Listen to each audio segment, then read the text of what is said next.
Hello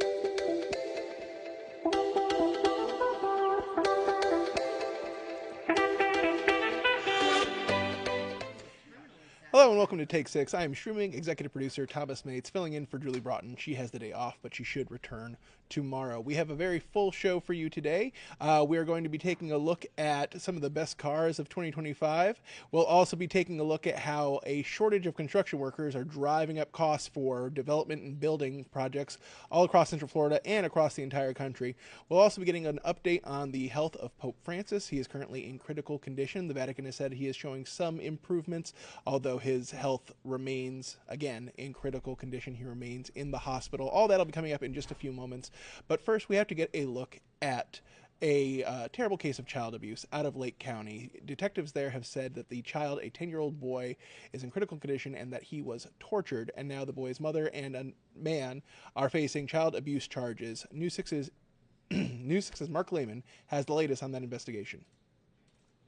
Today we're seeing activity from Tavares police here at the home where they say the young victim was tortured for weeks. As that boy is now fighting for his life, we're also getting an update on the case from investigators. We are being as thorough as we can. What happened to this child is obviously devastating. Detective Courtney Sullivan was with a team gathering evidence today in connection to what she calls a case of abuse and torture involving a 10-year-old boy. No child deserves what this child got. No child. That child is in critical condition after investigators say the boy's mother, Kimberly Mills, and her boyfriend, Andre Walker, dropped him off at Advent Health Waterman Hospital Saturday night. According to police, the child was covered in severe bruises and burns. It sounds like what happened to this child is horrific. It was horrific. Probably the worst thing that I have heard. Just this morning, Walker was ordered to remain in jail on a charge of accessory to aggravated child abuse. Mills is also being held without bond after detectives say they found evidence of prolonged abuse inside the victim's home. I will tell you this, more charges are coming. More charges are coming for both of them. Sullivan says she's unsure if the boy will survive and charges will be upgraded if he passes away. Meanwhile, investigators are working to learn more about the child's injuries. We are doing what we can to ensure this little boy gets the justice that he deserves. I'm being told there's still a lot of possible evidence here in this home, and detectives are working to preserve as much as possible. Now, as for the suspects in this case, both have arraignments set for next month. In Tavares, Mark Lehman, getting results, News 6. Okay, we are now taking a live look at the Vatican, where Pope Francis is recovering in the hospital. The faithful around the world have been praying for the Pope's health ever since he first went into the hospital, experiencing issues with breathing. He has since also suffered some level of kidney failure, although again the Vatican has said that there has been some improvement in the Pope's condition. For the latest on that, we turn to CBS News.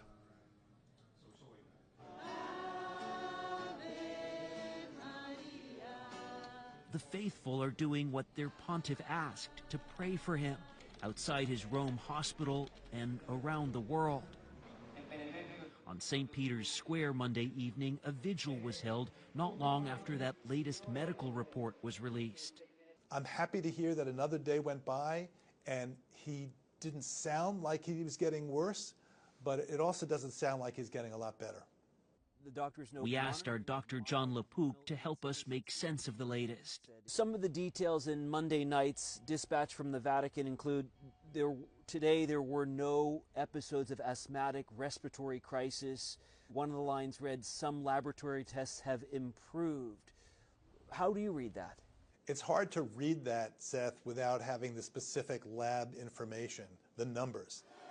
The 88-year-old presents a complex case. He has double pneumonia, had a prolonged respiratory crisis over the weekend, and blood transfusions. Sunday night, we learned of mild kidney failure, which, as of the latest update, doctors say does not cause concern. Can someone recover from this? It depends what you mean by recover. I mean, he has underlying lung problems that he will have for the rest of his life. With each episode, it's like a fighter who takes another punch and another punch and another punch, and after a while, it's hard to keep getting up from the mat. We asked Dr. LaPook what else he'd be looking for in future updates from the Vatican. He said he'd be looking at kidney function, trying to see if there are any more blood transfusions given to the Pope, or if doctors continue to lessen the amount of oxygen being administered. Of course, he'd also be monitoring if any new problems popped up. Seth Doane, CBS News, Rome. I know that the faithful will remain vigilant, offering prayers to the Pope, and we hope that for his recovery as well. Now, shifting to our boomtown, we know that Florida's population is booming. It is growing every day, and that the development just can't seem to keep up. However, those developments and buildings and construction all across the state and across the country are experiencing issues with rising costs and a shortage of workers. For more on how that's impacting us here in Central Florida, News 6 anchor Justin Wormuth. The industry is in a crisis right now of retirement. Michelle Doherty is the CEO of Associated Builders and Contractors, or ABC, a national trade association representing thousands of construction workers.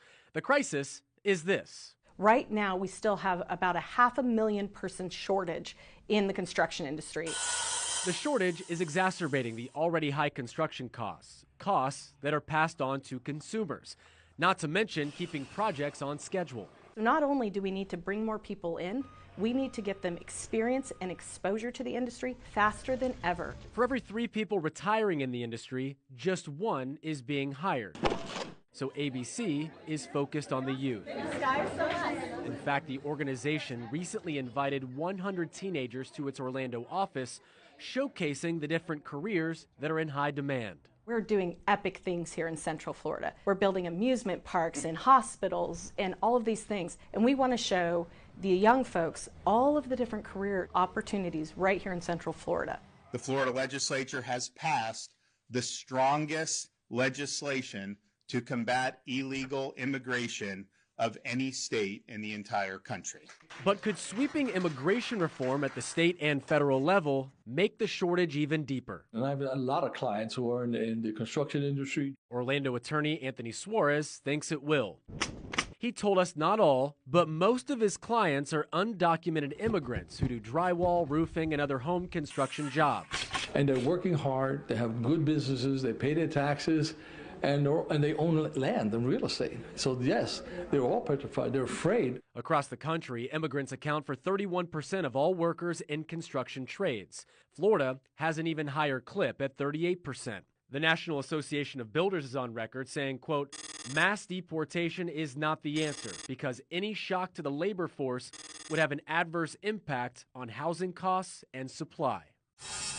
Roofing is a very difficult job. It is painful to be up in there. It's hard to find Americans actually doing that job. Which makes the outreach ABC is doing, We have a lot of building to do. even more important for Central Florida's future. Because without us doing our job, then there are no other careers. You can't be a doctor if you have no hospital. You can't be a bank unless you have the building. Our foundation of the buildings we build can be a part of the future of Central Florida. That was News 6 anchor Justin Wormuth reporting. You can find all of Justin's stories on clickorlando.com/boomtown, including that story as well. It's been topping the charts here at Clicko today, and clickorlando.com rather. So we want to hear from you. Please leave your comments in the comments section and let us know what you think about everything that's happening here in Central Florida insofar as our booming population and the construction happening. We're going to take a quick break, but when we come back, we'll be getting a look at the top cars of 2025 according to Consumer Reports, and of course we'll have a check on your forecast. Things are drying up a little bit today, but some cooler weather is due again this weekend. All that's coming up in just about 2 minutes.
Karen. Eric, hi. Good to see you. So nice to meet you this way in your car. This is a first for me.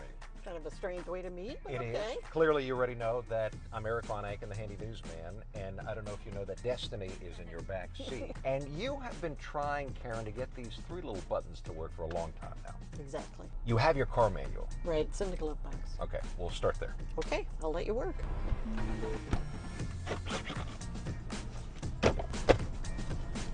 Aha. Okay, Karen's lucky because her car happens to have a garage door remote built into the visor, but it's got to be programmed first. That's why we need the manual. Step 1 is make sure you have your portable garage door remote handy, the one that came with your opener. Now here's your first house hack. Before you do any programming, the first thing you want to do is erase any old garage codes that might have been stored in this remote. So the manual tells me how to do that by pushing down these 2 buttons and holding them until the light blinks.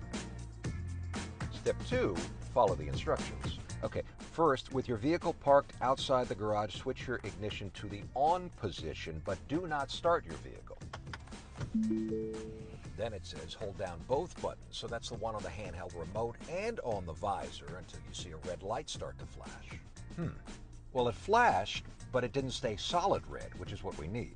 Since that didn't work, we're going to try this. Further down in the instructions, it says programming your garage door motor. So we're going to give that a shot. It says go inside the garage and push the Learn button. I'm going to show you that. This is the Learn button. On this motor, it's actually called the Program button. You have to push it or, in this case, hold it. You'll see a light flash, and then you got 30 seconds to get back to the car.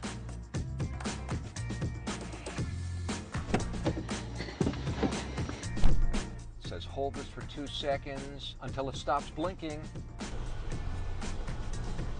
And look, that was it. That was the key. The Learn button made all the difference. Gotta go get Karen. All right, Karen. Push that button, the middle button. It's going. We got it? Yay!